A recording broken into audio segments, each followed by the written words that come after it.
जीवन खत्म हुआ तो जीने का ढंग आया। जीवन खत्म हुआ तो जीने का ढंग आया।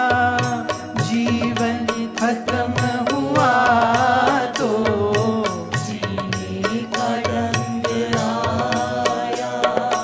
जीवन खत्म हुआ तो जीने का ढंग आया। जीवन खत्म हुआ तो जीने का ढंग आया। शम्मा जो बुझ गई तो, शम्मा जो बुझ गई तो महफिल पे रंग आया।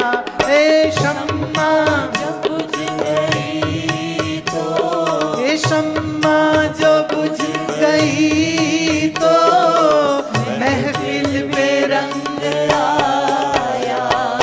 जीवन खत्म हुआ तो जीने का ढंग आया।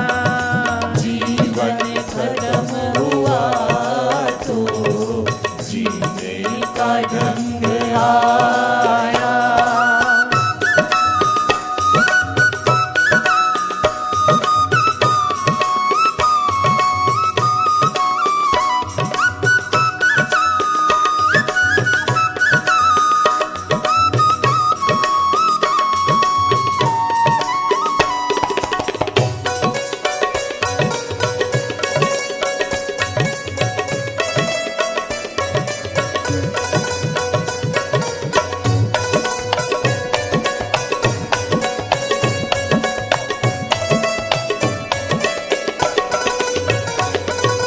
गाड़ी निकल गई तो, गाड़ी निकल गई तो घर से चला मुसाफिर।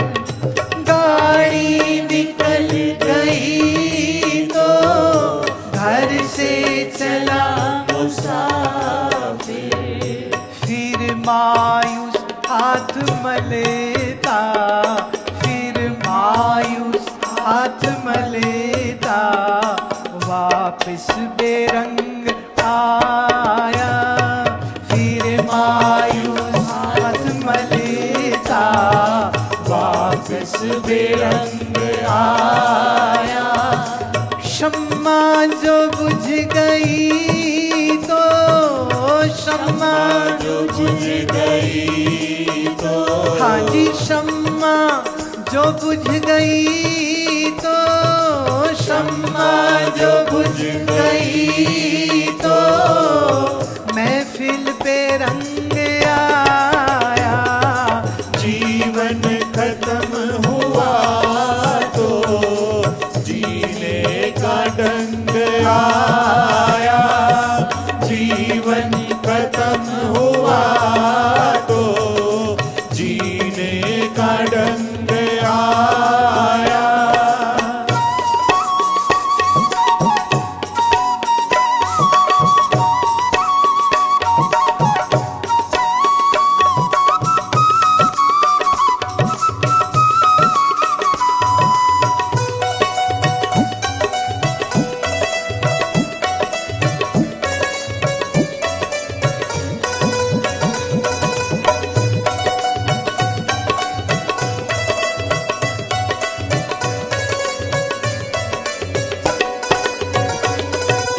मन की मशीनरी ने ठीक चलना तब सीखा। मन की मशीनरी ने तब ठीक चलना सीखा। कब? जब बूढ़े, जब बूढ़े, जब बूढ़े तन के पुर्जे में, जब बूढ़े तन के पुर्जे में कितना ही जंग आया। जब बूढ़े तन के पुर्जे में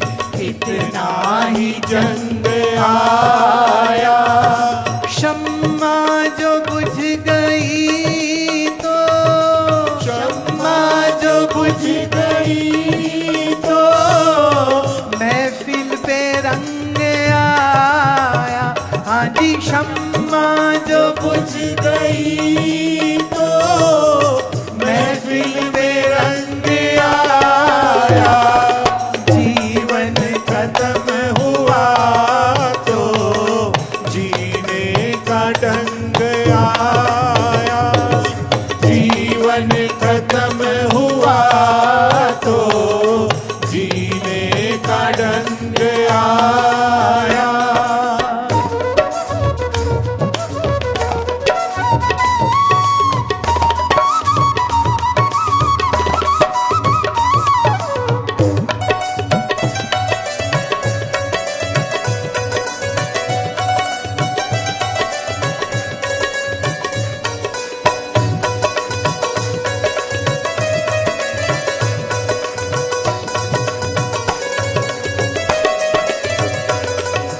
फुर्सत के वक्त में ना सुमिरन का वक्त पाया।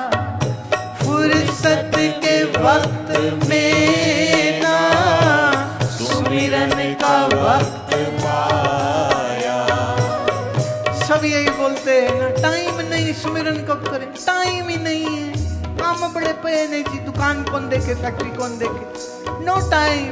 अच्छा सुनो, अगली लाइन बड़ी खतरनाक आ रही है।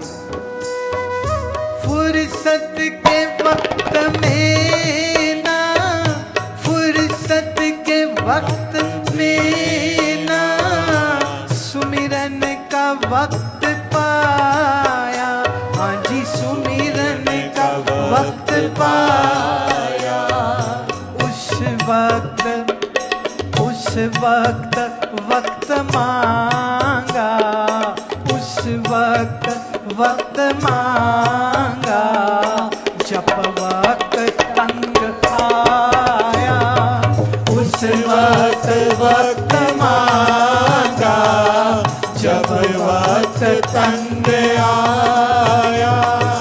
उस वक्त मांगा, जब वक्त तंग आया।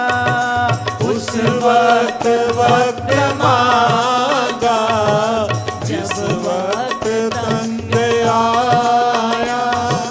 शम्मा जो बुझी तो, शम्मा जब बुझी तो, महफिल पे रंग आया।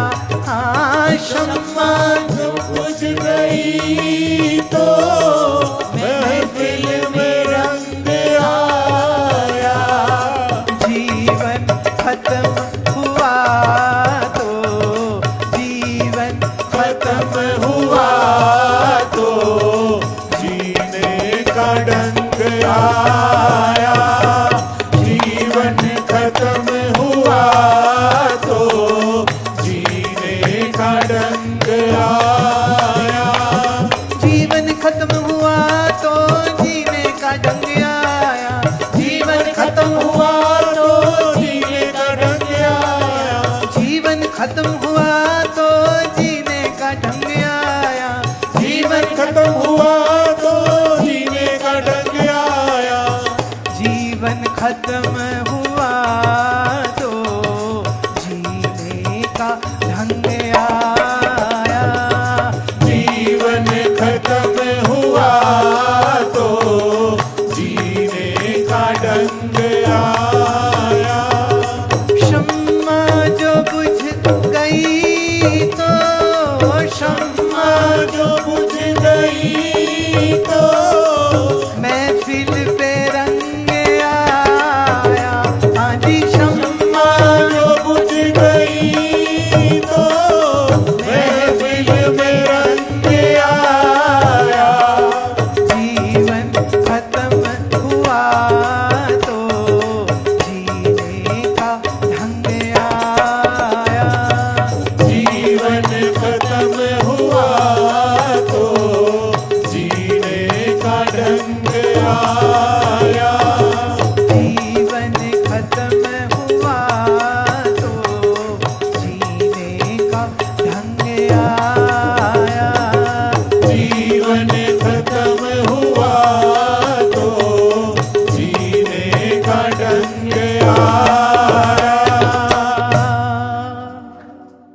इसलिए जब तक जीवन चल रहा है, जीने की कला मैं सिखा रही हूं, तुम सीख लो। ये जो बिल्कुल बकवास बात है ना, बुढ़े होके सत्संग करेंगे, बुढ़े होके सत्संग नहीं होता। जो सारी जिंदगी तिजोरी की चाबी जेब में लिए लिए घूमता है, वो बुढ़ापे में तुम्हें लगता है चाबी छोड़ के सत्संग आएगा? ना, वो वहीं रहेगा, वहीं रहेगा। बीमार हो जाए तो भी वहीं रहेगा। फिर बेटे जाके पंडित जी से पूछते हैं, ये जाएंगे कब, ये जाएंगे कब? फिर वो कहते हैं, जी बेटा हम ये कैसे बता सकते हैं, बस शनि आने ही वाला है, बस। ये सच्ची बात बोल रहे हैं। मेरे पास एक सज्जन आए, बड़े साल पुरानी बात, गन्नौर आश्रम में, मुझे आके कहते हैं, माता जी मेरे बहुत अटक गए। मैं कहा? कह रहे प्राण ही नहीं निकल रहे। तो मैं सेवा कर लेना, क्या हो गया? कहते नहीं नहीं, कब तक करूं, बस बहुत हो गया। अब तो आप कुछ बताइए क्या करें कि वो जाएं। मैं, मुझे कुछ नहीं आता ऐसा, ऐसे काम जाए आए वाला काम मैं नहीं करती हूं। होता है ना, लड़का आए पैदा हो जाए वो बताओ, वो बूढ़ा जाए ये बता दो। मैं, मुझे दोनों काम नहीं आते। तो वो चले गए वापस। संजोग देखिए, इधर वो घर पहुंचे, इधर माता जी निकल गई। ए भगवान, फोन आया, काम हो गया। मैं, कौन सा काम हो गया? कहते वही जो प्रार्थना लेके आया था, आपकी बड़ी कृपा हो गई। मैं, देख तेरे पे हुई, किसी को मत बता। नहीं तो जिसकी जिसकी बुढ़ी बुढ़ा अटकेगा वो मेरे ही पास आएंगे, कृपा करो। मैं बताना नहीं किसी को, तुम ये काम मत करियो। कहते नहीं, पर कृपा तो आपकी ही हुई। अब सबको पता है मैं आपके पास आया हूं, और क्यों आया हूं ये भी पता है। मैं, तूने फिर भी नहीं बताना। अरे ऐसे थोड़ी होता है। सेवा करनी मुश्किल लगती है, बहुत मुश्किल लगती है। रात जागना मुश्किल लगता है, दवाइयों के खर्चे उठाने मुश्किल हो जाते। मैं आपसे निवेदन करना चाहती हूं, बच्चों से प्यार करते हो तो भी योगासन अच्छे से करो, और कम खाया करो, कम खाया करो, आसन ज्यादा करो, ताकि बुढ़ापे में तुम बूढ़े मत रहो। हमारे एक शिष्य हैं, अभी लंदन में मिले। हमारे सब साधुओं से पूछ रहे थे, बताओ मेरी उम्र कितनी, बताओ मेरी उम्र कितनी। सब कोई बोले आप 70 के हो, बोले आप 75 के हो। कहते नहीं, मैं 89 का हूं। कह रहे आप लगते ही नहीं हो। कर मैं तो 100 भी पार करूंगा, जाने नहीं वाला। मैं बड़ी जो जो सीखा मैं सब प्रैक्टिस करता हूं। मैं, शरीर मेरा बड़ा स्वस्थ है, ऐसा ही होना चाहिए। नहीं तो याद रहे, तुम्हारा ही कमाया हुआ पैसा तुम्हारे ही लड़के को खर्चना मुश्किल लगेगा। वो बोलेगा अब जाए, अब हटाओ इसको। जीवन खत्म होने पर तो कुछ कर नहीं सकोगे। इसलिए जब तक जीवन है, साधना कैसे की करनी है ये सीखिए, आसन कैसे करने हैं ये सीखिए, मंत्र कैसे करना है ये सीखिए। और मैं ये सोचती हूँ कि कल की जो सभा है, इसमें हम पहला जो एक प्रैक्टिस जो है वो मंत्र विज्ञान की ही कराएंगे, हाउ टू डू द मंत्र इन अ करेक्ट वे। कल हम वही अभ्यास कराएंगे। तो मंत्र अभ्यास आप करिए, ज्ञान सत्संग आप श्रवण करिए, जीवन अच्छा हो जाएगा और मरना बहुत आरामदेह हो जाएगा। जीना भी अच्छा होना चाहिए और मरना भी अच्छा होना चाहिए। ये वेंटिलेटर पे लटक लटक के रहने का तो कोई मजा नहीं है प्यारे, नो यूज, कोई फायदा नहीं। मेरे एक बहुत प्रिय स्वामी सुब्रमण्यम, जिनको हम प्यार से स्वामी बुआ कहते हैं, उनकी आयु थी 125 वर्ष। बैंगलोर में थे। फोन आया कि उनके किसी शिष्य का फोन आया कि स्वामी जी हॉस्पिटल में है। तो मैंने एक अपने शिष्य को भेजा, मैं हॉस्पिटल में, और स्वामी जी हो ही नहीं सकता ऐसे कैसे। वहां गए तो आंख बंद करके वो बेड पे लेटे हुए थे। इन्हें डॉक्टर से पूछा क्या हुआ? बोले कुछ भी नहीं। बोले क्या खराब है? बोले कुछ भी नहीं। Heart, lung, pancreas, this that, brain, बोले ऑल गुड। बीपी, शुगर, बोले ऑल गुड। कहते then why are you keeping him here?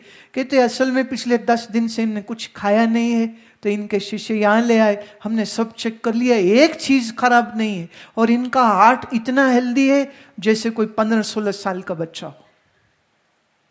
और इनकी आर्टरीज इतनी नर्म है, I have never seen such arteries. कह रहे हमने सब टेस्ट कर लिया, कुछ बोलते नहीं है, आंख बंद रखते हैं। तो उन्होंने ना उनका ऑक्सीजन मास्क लगा रखा। ये थोड़ा नजदीक गया और जाके कहता है, स्वामी जी गुरु माँ हैज सेंट मी।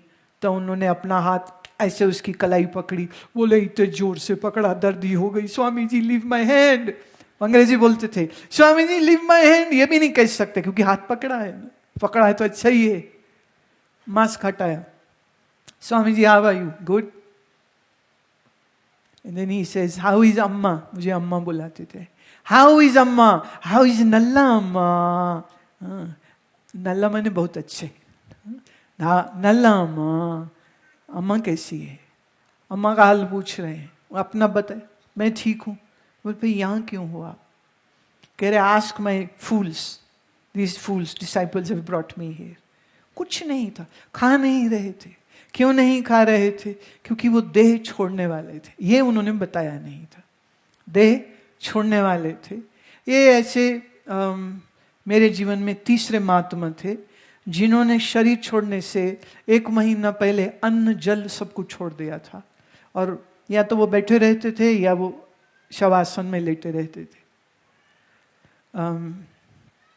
इनके जो शिष्य हैं वो इनको हॉस्पिटल में ले आए। उन्हें लगा पता नहीं बीमार है, बोल नहीं रहे, खा नहीं रहे, पी नहीं रहे। और डॉक्टर कहते मैंने इतना स्वस्थ शरीर आज तक नहीं देखा। और जब उम्र पता चली 125 साल, तो बोले मैं न्यूज़पेपर्स को बुलाऊं, मैं लोगों को बुलाऊं, ऐसा तो हमने कभी देखा नहीं, इतना स्वस्थ, ऐसा योगी। तो वो पूरी होश में उन्होंने अपनी देह को छोड़ा था। प्राण शरीर से निकलता नहीं है, योगी प्राण को शरीर से स्वयं निकालता है। इसलिए कुछ समय पहले से अन्न जल का त्याग करके शरीर का आंतरिक शुद्धिकरण भी एक तरह से कर रहे होते। तो हम उनके देह को दर्शन करने गए, उनका अंतिम संस्कार अपने हाथों से किया। और मैं सौभाग्य समझती हूँ ऐसे योगी का दर्शन करना जिसकी काया 125 वर्ष में भी निरोगी है। 125। जब वो 118 के थे तो गिनीज वर्ल्ड बुक रिकॉर्ड वाले आए और वो लेके गए उनसे, और वो उनका मजाक उड़ाते रहे क्योंकि वो आके गोरे हैं ना, उनको एक ही पता सर्टिफिकेट कहाँ है। वो कहते you fool get out, there is no certificate, you get out just, I am not going to show you any papers. लेकिन उन्होंने अपनी इन्वेस्टिगेशन करी और उस समय पर उन्होंने 118 वर्ष एंड हेल्दी और योग टीचर, योग सिखा रहे हैं। ये मैं बात इसलिए कह रही हूँ, 60-70 में जितने लोग आते हैं ना, हाय बुढ़े हो गए अब तो कुछ नहीं चलता। अरे पागल, थोड़ा जुबान पे संयम करो, थोड़ा सुबह जल्दी उठो, थोड़ा आसन अच्छे से करो, प्राणायाम ठीक से करो, शरीर इतना बढ़िया रहेगा, शरीर भी स्वस्थ, मन भी स्वस्थ। और फिर वेद वेदांत का श्रवण मनन करना और भी आसान हो जाएगा। तो जीवन को सुंदर बनाइए, जीवन को राममय बनाइए। मैं हमेशा बोलती हूँ, श्री राम को आप जब दर्शन करते हो कैसे एकदम रिष्ट पुष्ट सुंदर, श्री कृष्ण रिष्ट पुष्ट सुंदर, महादेव शंकर रिष्ट पुष्ट सुंदर। अब अपनी शक्ल देख लो, ना रिष्ट ना पुष्ट ना सुंदर तीनों ही है नहीं। आप कहीं देवी का स्वरूप देखो, चमकता हुआ चेहरा सुंदर, फिर अपना देख लो। तो जिसकी उपासना करते हो, जिसकी भक्ति करते हो, उसके गुण भी तो हम में आने चाहिए कि नहीं आने चाहिए। So be beautiful, be a yogi, be a devotee, be a lover of God. सुंदर बनो, योगी बनो, ज्ञानी बनो, जो भी तुम्हारा इष्ट है उस इष्ट के स्वरूप का ध्यान धरिए। तो जैसा वो है वैसे ही तुमको होना होगा, मन से भी, तन से भी।